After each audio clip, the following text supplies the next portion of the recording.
Hello and a very warm good morning. You're watching News9. I'm Shweta Kothari. We're bringing you stories from the world of business, policy and economy. To my left is my colleague Suyash Maheshwari. Suyash, Good morning, very Shweta. good morning.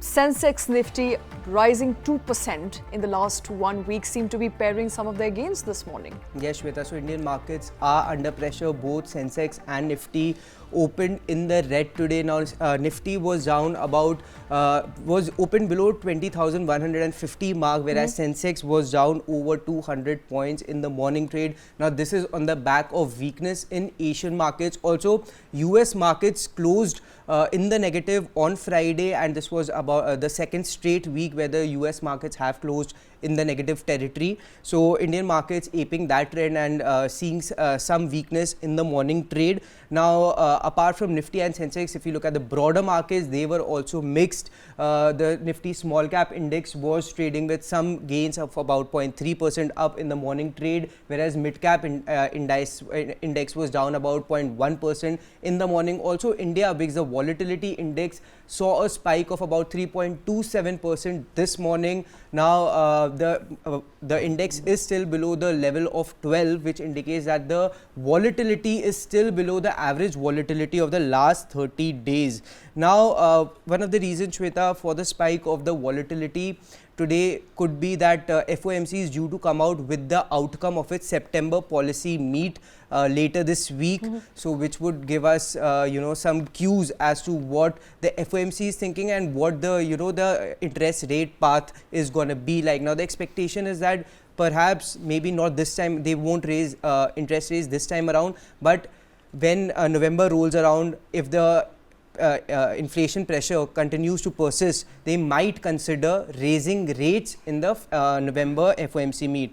Now Bank of Japan and Bank of England will also come out with their September policy meet, so investors will perhaps adopt a wait and watch mode this week and take cues once the policy results come out. All right, so all eyes will be on FOMC and the minutes of the meeting, as well as whether US Fed is going to perhaps increase rates, pause rate cycle. There is a consensus building amongst experts, analysts, economists that there could be a pause this time around. There could be a wait and watch and a hawkish stance perhaps on inflation. Let's get Mohit Gang, co-founder and CEO of Moneyfront, into the conversation. Mohit, thanks very much for taking time out. Thank you for joining us here this morning. I want to begin by asking you, what are you making of markets this morning? It is a mixed sort of start, flattish opening, but this after markets rallied throughout the week last week. Oh yeah. Morning, Shweta.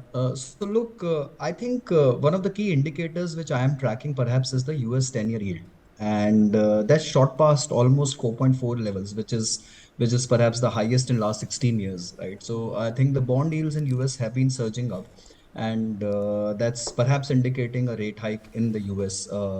And though we are not very sure, and this week will be extremely crucial on 3 or 4 fronts. I think globally, the FOMC and Bank of England, Bank of Japan, everyone's out to come out with their outlook, which is one of the key indicators globally. And in India also, I think, look, the special session of Parliament begins today.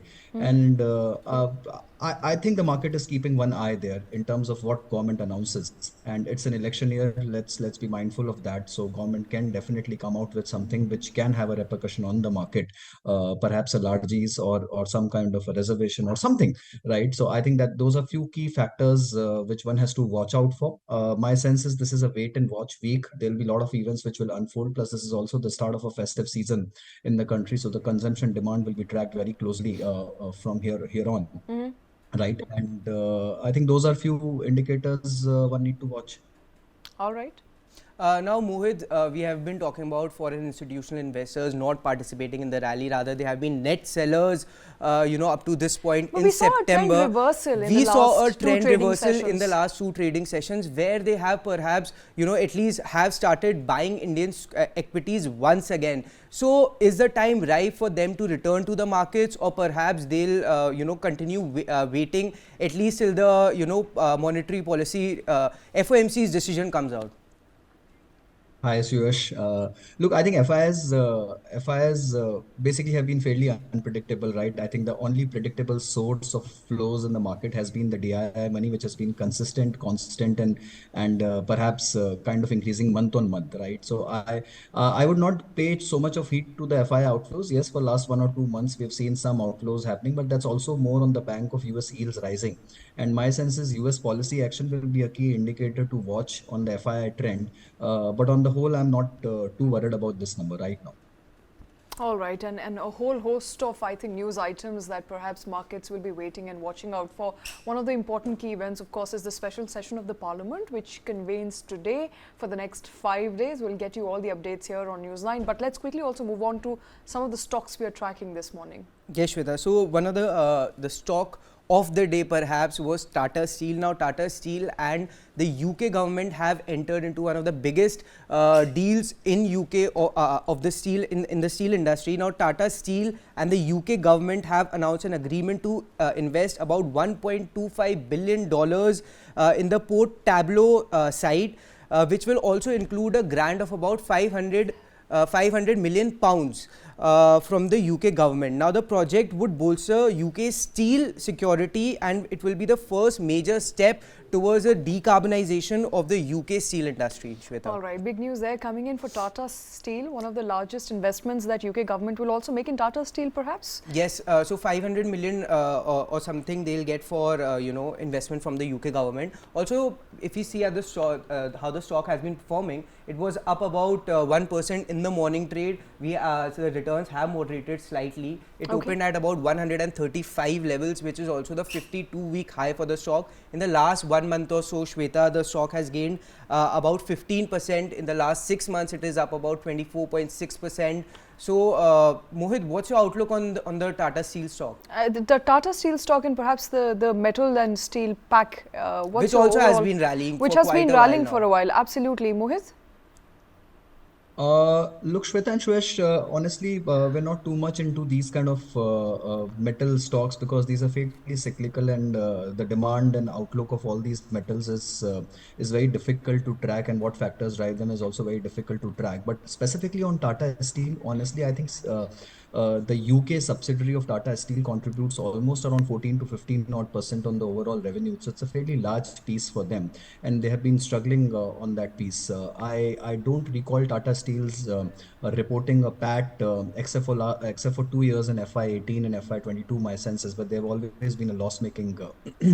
For as long as my memory jogs back, they've been a loss-making entity, right? So they have their own struggles.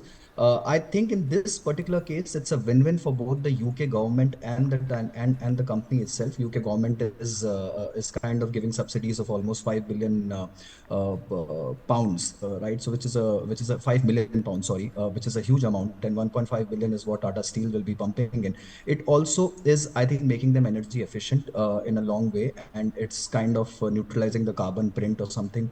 So it's a fairly good one. But I think the biggest boost for the UK government out there is that they're saving almost 5,000 jobs. Had this subsidiary being shut down, they would have lost almost 8,000 jobs, and I think 3,000 will still be cut off. But the biggest thing to be seen in this entire deal is how does the company negotiate with the trade unions? To be very honest, that's the most opaque piece right now, and which is yet to be sorted out. Rest everything else is fine, but the terms of the deal and the terms with the trade union will have to be closely monitored, and which will have a significant impact on how the company gets back to profitability out there. Though they are in the management commentary, I think they are hoping that they will have almost like 150 to 200 pounds of profit per ton of steel production, which is a fairly high number, and which puts them in the top quartile of profitability amongst the steel companies. But again, the execution and the negotiation with the trade union and all those things will have to be monitored fairly closely. The stock is already trading at almost a 52-week high. My sense is for people with very high risk appetite and someone who understands the nitty-gritties of the steel industries and the cyclicality of the metals and thereof, can perhaps take a dab, but otherwise we'll stay away from these sectors. All right, so that's the view on Tata Steel, but Bharat Electronics is also in news. Yes, Shweta, Bharat Electronics, the stock was up about 3% in today's trade. Now, Bharat Electronics has bagged multiple orders worth 3,000 crore. Now, the biggest order came from Cochin Shipyard of about 2,119 crores. Other than that, they have also bagged multiple contracts of about 886 crore.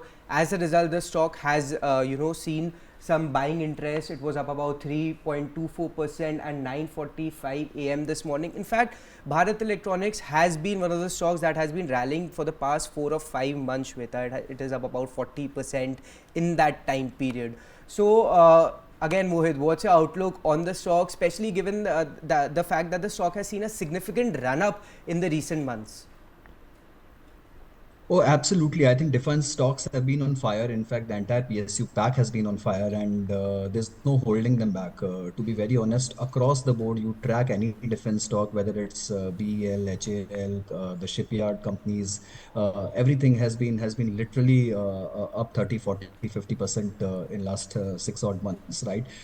Look, I think the policy environment is extremely favorable. The noise around is extremely favorable. The Make in India theme has been working extremely strong for them. Government has been trying to localize the manufacturing of defense equipments to a large extent.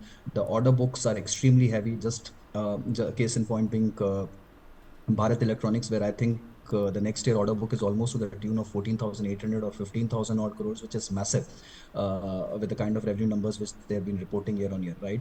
And the growth on revenue and PAT both has been extremely healthy and extremely strong. Only concern in this pack, honestly, the story is extremely good. And with a fairly long-term view, given that the Make in India boost continues and everything continues the way it is, I think these are very, very strong franchises. But the only concern area, Shweta and Suyash, is the valuation part. Look, to be very honest, getting it at a valuation of 8 times book right now on BEL. You require a heart of steel to do that, and in a frenzied market level, you have to honestly wait for good entry points. I'm not saying these are bad franchises; these are fantastic franchises for long term. But perhaps at a right price, this will make much more sense. All right. So In fact, perhaps that has been a story with a lot of PSU stocks, including lately, HAL for that including matter. HAL now. HAL is also in news today, is also up on the back of fresh contracts that it has received. Yes, so Defence Acquisition Council has approved the procurement of 12 SU, 30 MKI aircraft, as well as avionic upgradations for Dornier aircraft. As a result, we saw HAL rally about 1.6% in today's morning trade.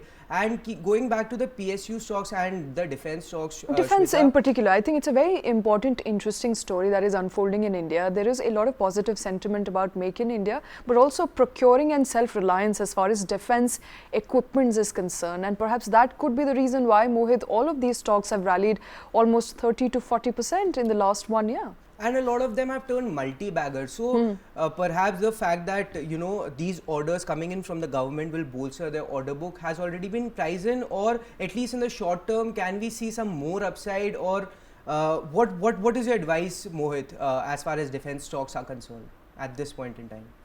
Look, honestly, the orders are all pouring in. Every second day, we get to hear the order books being jacked up because of some new order or something, and there is a lot of action and activity happening around in this area. Plus, we have to also understand India, the way it is geopolitically located and centered. It will always have huge defense requirements, right? So we recently heard of some lot of projects being announced on the India-China border area, so on and so forth. And plus, localizing of defense is as a very strong theme, and government has been actively trying to pursue that. My only concern is the execution part of these orders. Historically, also we have seen huge order books for these companies. Though this time around, I think the signals are fairly strong, and they have been showing huge revenue growths and PAT growths year on year. All these companies, and they're also trying and expanding capacity. Plus, there is a lot of knowledge transfer which is happening from foreign partnerships and foreign MOUs, which the government is signing to kind of boost the local R&D and the local manufacturing part of it. So yes, the story is different. It's just about the valuations and getting them at the right value. But then one can always argue and say that these are great franchises growing at great speeds, and you might not ever find that wishful right valuation valuation for these companies. So one has to just take a plunge someday. It's a leap of faith in my mind. Over a very long term, obviously these will be multi-bagger stories. These will produce great returns. And for the interim period of next 1 to 3 years, one has to be very, very patient. If the news flow continues to be extremely positive around, perhaps they'll continue to give some nominal returns. But expecting superlative returns from these levels, honestly, I think that's a little far-fetched conclusion right now. Mohit, keeping it with the PSU space, any other theme that is looking attractive to you at this point in time? Because PSUs have been, the talk of the town, and a lot Absolutely. of these segments, sectors, and themes have rallied. So, anything that is looking, something that maybe investors can look at this point in time? I think the theme has been played out for last 6 odd months and maybe a year if you were to go back and jog the memory. But I still think there is some juice left in the PSU banking space. That's one space which is a little undervalued, and time has perhaps comes to kind of re-rate them, not squarely at par with the private sector peers, but to some extent at a reasonable valuation as compared to what the private sector peers in this country are trading. Because look, the NPA story is extremely positive. The NPAs are down, the NIMs have been improving for these, and the loan growth is fairly stable, right? So I think the PSU banking space is something which is looking extremely attractive. One has to be very, very cognizant of what he's picking in out there. But the overall, as a pack, I think the pack still remains significantly undervalued as compared to the private sector banks in the country. All right, and moving away from PSU to a startup, not so much as a startup anymore, but Zomato is also in news. Yes, Shweta. So Zomato Slovakia, which is a step-down subsidiary of the company, has initiated the process of liquidation on September 14, which is expected to be completed within a span of 9 to 12 months. Now, the stock was up about 1.26%. In fact, the stock has been on a stellar run. In the last 6 months or so, the stock has given a return of about 94% on its way to becoming a multi-bagger. And in fact, the stock has been rallying ever since, the Q1 results, where for the very first time, the company turned profitable on the books. So, again, That's been the story, but how upbeat are you on Zomato, Mohit, and upbeat on a lot of other startup as well as quick commerce story that is playing out on a national level here? Zomato, as my colleague Suyash said, turned profitable, but on the books, are the fundamentals looking strong for the company? How do you see Zomato turning out to be perhaps in the next 6 to 8 months? Shweta, look, honestly, I'll be a little cautious of these kind of stories. Honestly, they have turned profitable, but we've also seen large block deals across all these names where the initial investors have taken an exit in this year, right? So I'd still wait and watch for a year to see if the profit story is for real and if they're actually showing growth in terms of per unit economics and profitability on the whole. My sense is they're still far away from sustainable profitability at the core business level. Though there have been some brokerage reports which have given huge valuations and huge thumbs up to Blinkit, which is also a part of the Zomato currently, and they're saying that if that gets listed separately, it will have XYZ valuation, right? So I think all those stories have been playing in for Zomato. I think fact of the matter was it got beaten down badly, and then obviously the company has, and in fact all the companies in this these kind of spaces have focused intensely on turning profitable, because obviously the funding winter has dried, and once you get listed in the public space, then the matrices totally change, right? So I think it's good that the company and the management is totally focused on turning it around, and the story is out there to be seen, but still way off from the initial IPO levels. I think the IPO levels were around 140 or something, and got listed in a superb fashion. So initial investors are still hugely in losses. One has to understand that, right? And I think there is a long way ahead in terms of path to profitability on a sustainable basis. One-off profitability is, yes, fine, and it's greatly appreciated, and market, I think, has already rewarded the companies on that extent. Unless now it becomes a sustainable story, I think the next leg up is a tall order climb for the companies. It will be a tall order climb, but can we expect at least Zomato to reach the IPO price levels of about 140 by the end of financial year, Mohit? Will investors be able to break even perhaps? Just take home the money they invested initially? It's a very difficult thing for me to speculate or give you a number here, Suyash. To be very honest, I think markets are in such a frenzied mood that if the overall momentum in the market continues, you might see some crazy levels getting printed left, right, and center. But on a standalone basis, I continue to maintain the thesis that Zomato will have to prove that it has a sustainable path to profitability and not just a one-off year or something like that. My sense is 140 is still almost 40% up from here. That's a tall order. I think it'll take some while for the company to reach there. All right, that's as tall as it gets. As tall as it gets. And also Zomato, like as Mr. Mohit said, that that they have to ensure that the profitability is sustainable. In fact, if you see, Shweta, in the last quarter or so, they have also introduced something called a platform fee of about 2 to 3 rupees, which will be charged with every order. So perhaps the focus has shifted to bolster that revenue, bolster that bottom line as well, and that will perhaps be the focus for Zomato and the investors of the company. Now, there was another stock, Shweta, which we have been talking about, Lemon Tree Hotels. Lemon Tree Hotels, the trigger is, the stock is up about 1%. The trigger is that it has opened another property in Bangalore. It is the 6th property of the company. The new property is called Peninsula Suites. Now, the stock, Shweta, in the last 1 month or so has rallied about 20%. In the last 6 months, it is up about 60% or so. In fact, most hotel stocks have been rallying for the past couple of months, given that there will be a major push for demand, like there will be a major increase in the demand for hotels, given that there are a slew of events lined up. First, it was the G20 summit. Now we have the World Cup coming up, and then we'll be also moving into the festive season, the wedding season. So, Mohit, as the Indian hospitality expands, perhaps it's good news for people in hotel business, Mohit?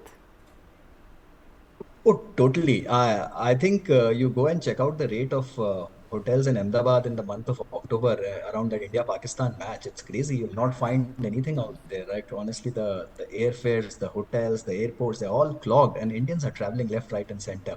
I think it's long been homecoming. That's the real consumption story which is unfolding. To my mind, these are great secular trends, and I think anything pertaining to tourism is only bound to grow bigger and better in this country, because the kind of social media frenzy, kind of awareness which people are having towards travel these days, the kind of experiences people are going for, it's absolutely crazy. Everyone in the known group, and I think we don't need to go far ahead. Just around our friends and family circles, everyone has some plans, and those are all unique, different plans, right? So my sense is these are all secular trends. However, in that space itself, I would rather go with the market leaders. Honestly, look, I'm not so much of an expert when it comes to differentiating on the smaller names and how fast will they grow. Obviously, getting the 6th hotel will get them more number of keys. Bangalore is a great market. Obviously, it's a growing market. Lot of business travel which happens out there, and so it's absolutely fantastic, right? But I would still go with the market leaders in this pack if I have to pick one or two names.